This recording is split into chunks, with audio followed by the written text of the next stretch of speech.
कहानी शुरू एक कपल को दिखाते हुए होती है। एन के बेटे की कुछ वक्त पहले कार एक्सीडेंट में मौत हो गई थी, जिस वजह से वो हर वक्त काफी परेशान रहा करती थी। तो इसीलिए उसके हस्बैंड पॉल को डॉक्टर ने ये कहा था कि वो अपनी वाइफ को एक नई जगह पर ले जाए, जिससे उसके दिमाग को सुकून मिलेगा और वो पुरानी यादों से बाहर आ जाएगी। अब इसीलिए पॉल और एन अपने नए घर में शिफ्ट होने जा रहे थे। वो दोनों जब अपने नए घर में आते हैं तो पहली रात वो मूवी देखकर रात गुजारते हैं। इसी दौरान हम देख पाते हैं उनके बेटे की तस्वीर जो फ्रेम में लगी हुई थी वो खुद ही नीचे गिरकर टूट जाता है। एक दिन एन जब घर पर अकेली थी तो उसे घर के बेसमेंट से आवाजें आती हैं। जब वो जाकर देखती है तो उधर उसके बेटे के ग्लव्स पड़े थे। जैसे ही वो नीचे झुककर उन्हें उठाने की कोशिश करती है तो उसे ऐसा महसूस होता है कि जैसे उसके पीछे कोई खड़ा हो। जब वो पीछे मुड़ती है तो वहाँ पर कोई भी नहीं था। वो अपने बेटे के ग्लव्स लेकर ऊपर आ गई थी और शाम को खाना खाते हुए अपने हस्बैंड पॉल को बताती है कि मुझे इस घर में अपने बेटे की स्पिरिट आत्मा महसूस होती है। ऐसा लगता है कि जैसे वो हमारे साथ हो। मगर पॉल उससे कहता है ऐसा क्यों सोच रही हो, मैं तुम्हें यहाँ पर इसलिए लाया हूँ ताकि तुम अपने बेटे की यादों को भूल जाओ। समझ जाओ एन, हमारा बेटा मर चुका है, वो कभी वापस नहीं आएगा। उसी रात पॉल एक कंपनी को कॉल करता है जो बिजली की चीजों को ठीक करने का काम क्या करती थी। वो उन्हें बताता है कि हमारे बेसमेंट से कुछ जलने की बदबू आ रही है, तो प्लीज आकर चेक कर लें, जैसे कोई बिजली के तार खराब हो। वो कंपनी बताती है कि हमारा एक आदमी आपके पास आएगा जो आकर आपके घर की इलेक्ट्रिसिटी बिजली को चेक कर लेगा। तभी वहाँ पर एन आती है जो अपने बेटे की तस्वीर का टूटा हुआ फ्रेम लाकर पॉल को दिखाती है और कहती है मैंने कहा था ना हमारे बेटे की आत्मा हमारे साथ है। देखो उसे ये तस्वीर कभी पसंद नहीं थी, इसीलिए तो उसने ये फ्रेम तोड़ दिया। तभी इनके दरवाजे की बेल बजती है और इनकी मुलाकात एक कपल से होती है जिनमें हस्बैंड का नाम डेव था। वो बताते हैं कि हम आपके पड़ोसी हैं और हम यहाँ पर आपसे मिलने आए हैं। ये सुनकर एन कहती है हमें यहाँ पर आए हुए 2 हफ्ते हो गए हैं मगर हमसे मिलने अभी तक कोई नहीं आया। ये सुनकर डेव कहता है ये बात काफी अजीब है, जब भी इस घर में कोई रहने आता है तो पूरे टाउन में अजीब अजीब बातें होने लगती हैं। पॉल जब उससे इस बारे में बात करता है कि ऐसा क्यों है, डेव बताता है कि कुछ अर्सा पहले यहाँ पर एक फैमिली रहती थी जो पहली बार इस घर में शिफ्ट हुई थी। उनका एक फ्यूनरल पार्लर था, मतलब कि वो मरे हुए इंसानों को तैयार करके उनको दफनाया करते थे। बाद में उनके लिए पूरे टाउन में ये बातें फैलने लगी कि वो फैमिली लाशों को मेडिकल हॉस्पिटल में बेच देते हैं और खाली कॉफिन ताबूत को कब्र में दफना देते हैं। जब इन सब बातों के बारे में टाउन के लोगों को पता चला तो उन्होंने उस फैमिली को यहाँ से बाहर निकाल दिया। फिर उस फैमिली का हेड शराब पीने लगा जिस वजह से उसकी मौत हो गई। डेव की वाइफ उन्हें यहाँ पर जब कुछ बताने लगती है तो डेव उसे चुप करवा लेता है। फिर वो लोग यहाँ से जाने लगते हैं। डेव जाते हुए उन्हें ये भी बताता है कि ये घर बहुत पुराना है, आज 30 साल बाद कोई नई फैमिली इस घर में रहने आई है। वो इस घर को उन्हें पुराने लोगों के नाम से पुकारता है। ये सुनकर पॉल कहता है नहीं, ये अब हमारा घर है। डेव की वाइफ जाते हुए एन से हाथ मिलाती उसे कुछ पकड़ा कर जाती है। वो एक नोट था जिसमें लिखा था कि इस घर को हर 30 साल बाद एक फैमिली चाहिए, तो जितनी जल्दी हो सके इस घर से चले जाओ, छोड़ दो इस घर को। पर पॉल इस बात को ज्यादा सीरियस नहीं लेता। जब रात को ये दोनों सो रही थी तो तभी एन की आँख खुलती है। उसे ऐसा लगता है कि जैसे उसके दरवाजे पर कोई खड़ा है, मगर जैसे ही वो देखती है उधर कोई भी नहीं था, इसलिए वो दोबारा सो जाती है। तभी हम उनकी फैमिली फोटो पर किसी भूत का साया देखते हैं। जब सुबह होती है तो एक आदमी इनके घर पर बिजली को ठीक करने आया था। वो आदमी बेसमेंट में अपना काम करना शुरू कर देता है। तभी ऊपर पॉल के पास एन आती है जो कहती है कि मैंने अपने दोस्तों को बुलाया है जो पैरानॉर्मल इन्वेस्टिगेटर हैं। वो भूत प्रेत से बात कर सकते हैं और मैं ये जानना चाहती हूँ कि सच में हमारे घर में कोई भूत है या हमारे बेटे की आत्मा। उधर बेसमेंट में जब वो आदमी बिजली की तारों को चेक कर रहा था तो तभी बेसमेंट की लाइट जलने बुझने लगती है। वो आदमी सीढ़ियों पर बैठी हुई एक लड़की को देखता है। पास जाकर उसे पता चलता है कि वो कोई आम लड़की नहीं बल्कि एक भूतिया आत्मा थी। अचानक से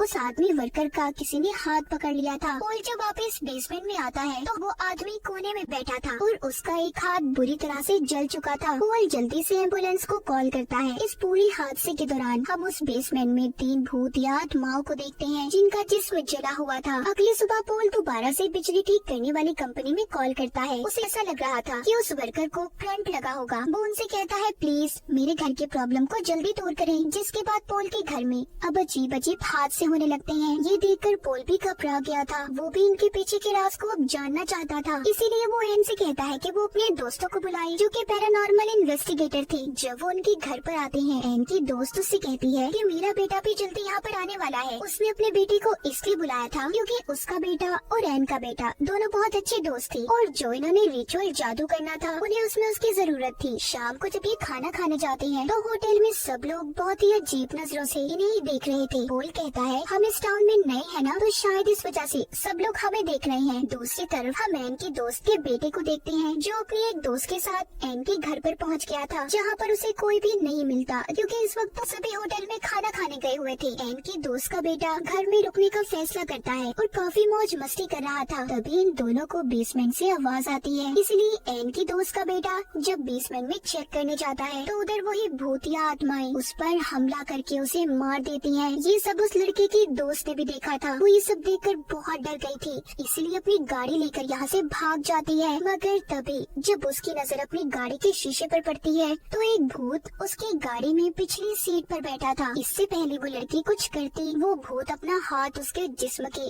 आर पार कर देता है, जिससे उसकी भी मौत हो जाती है। उधर दूसरी तरफ एन, पोल और उनके दोस्त जब होटल से खाना खाकर घर आते हैं तो एन की दोस्त को अपना बेटा नहीं मिलता। उधर हमें वही होटल दिखाया जाता है जहाँ पर एन सबको लेकर खाना खाने गई थी। वहाँ की मालकिन अपनी वेट्रेस से पूछती है कि वो चारों आपस में क्या बातें कर रही थी। वो बताती है बस वो कपल अपने दोस्तों को बता रहे थे कि वो अपने नए घर में कुछ अजीब महसूस करते हैं और उन्हें ये घर जल्द से जल्द खाली कर देना चाहिए। तभी होटल के दरवाजे पर डेव आता है, जिसको हमने एन और पोल के घर पर भी देखा था, जो उनका पड़ोसी था, जो आते ही उस वेट्रेस को मार देता है जो ये सब बता रही थी। होटल की मालकिन उससे पूछती है कि तुमने मेरी वेट्रेस को क्यों मार दिया। वो कहता है तुमने उन लोगों के पास उसे क्यों भेजा था। यहाँ पर हमें कहानी का असल राज पता चलता है। डेव बताता है इस घर को हर 30 साल में एक फैमिली की जरूरत होती है जिसे वो मार कर खा सके। पहले उस घर में सबसे पहले एक फैमिली आई, फिर उसके बाद पोल और एन उस घर में शिफ्ट हुए। अगर ये लोग यहाँ से सही सलामत निकल गए तो बहुत कुछ गलत हो जाएगा। उस घर की डार्कनेस, काली परछाई पूरे टाउन में फैल जाएगी, जिससे हर किसी की जान को खतरा होगा। यहीं पर हमें एक और बात पता चलती है कि जिस फैमिली के बारे में कहानी के शुरू में डेव ने एन और पोल को बताया था, जिनका फ्यूनरल पार्लर भी था, वो खुद यहाँ से कहीं भी नहीं गए थे, बल्कि इन टाउन के लोगों ने उन्हें यहाँ पर जलाकर मार दिया था। वो भूत आत्माएं उन्हीं लोगों की थी जो उस घर में आने वाले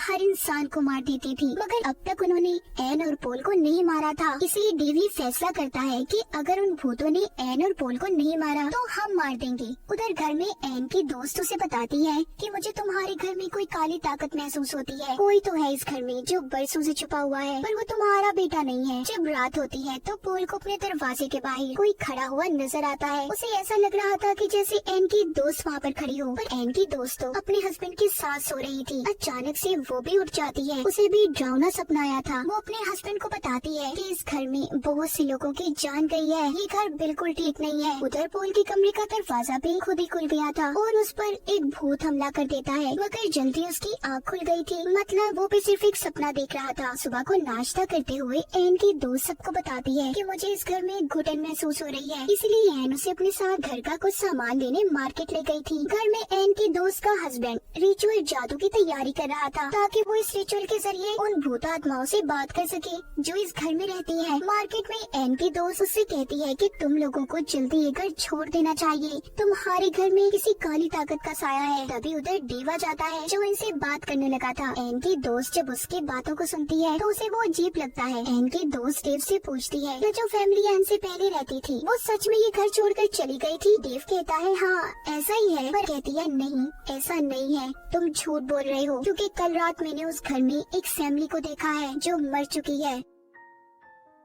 एन के घर में पोल और उसकी दोस्त का हस्बैंड रिचुअल करना शुरू करते हैं। अचानक से सभी मोमबत्तियां बुझ गई थी। एक आत्मा एन की दोस्त के हस्बैंड को दूर फेंकती है। वो भी समझ चुका था कि ये एन के बेटे की आत्मा नहीं है। उस आत्मा ने एन की दोस्त के हस्बैंड को पोजेस्ड अपने काबू में कर लिया था। थोड़ी देर में एन और उसकी दोस्त भी घर पर आ जाती है। वो देखती है कि पोल ने एन की दोस्त के हस्बैंड को बांध कर रखा हुआ है और उसके मुंह में कपड़ा भी दिया हुआ था। जब वो पोल से पूछती है तो पोल यहाँ पर उन्हें सारी कहानी बताता है कि इसके अंदर एक आत्मा आ चुकी है जो बहुत ज्यादा खतरनाक है। तभी एन के दोस्त का हस्बैंड जिस पर आत्मा ने कब्जा कर लिया था वो उस कपड़े को निकल जाती है और सबसे कहती है कि ये मेरा घर है, यहाँ से चले जाओ। तभी फोन बजता है जो डेव की वाइफ कर रही थी ताकि इन्हें सच्चाई बता सके, मगर उसे भी पीछे से किसी ने चाकू मार दिया था। वो मरते मरते एन को बताती है कि मैंने तुम्हें कहा था ना इस घर को जल्दी छोड़ देना। तभी ये सब बातें सुनकर जब एन की दोस्त बेसमेंट में जाती है तो उधर उसे अपने बेटे की मौत का भी पता चल चुका था, जिससे